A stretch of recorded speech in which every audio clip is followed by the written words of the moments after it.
On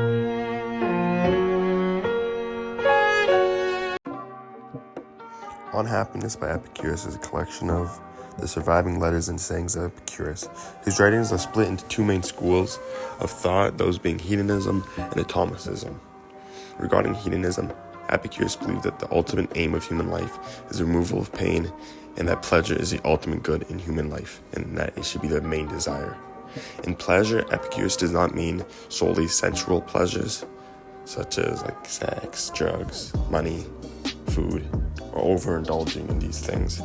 He sees pleasures in human life as the removal of pain and living a well life with friends and family without excessive suffering or pain. To quote Epicurus himself, when we say then that pleasure is the end and aim, we do not mean the pleasure of the prodigal or the pleasure of sensuality, as we are understood to do by some, though ignorant, prejudice or by a willful misrepresentation. By pleasure we mean the absence of pain in the body and of the trouble in the soul. It is not an unbroken succession of drinking bouts and of merrymaking, not sexual love, not the enjoyment of the fish and other delicacies of a luxurious table which produce a pleasant life. It is sober reasoning, searching out the grounds of every choice and avoidance, and banishing those beliefs which the greatest disturbances take possession of the soul. Of all this, the end is prudence.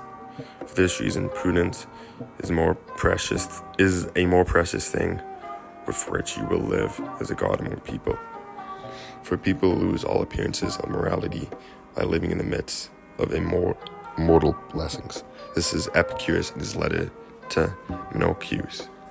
The characterization of Epicurus as a sensual hedonist is a popular and common misconception, mainly popularized by his philosophical rivals, the Stoics, within the Roman Empire.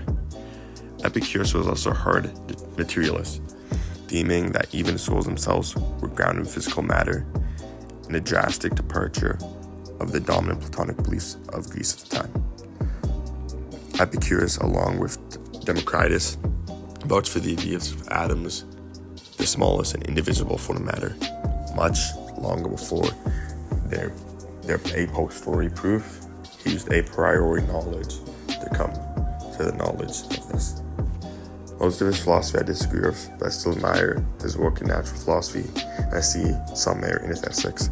For this reason, I would rate his book an 8 out of 10.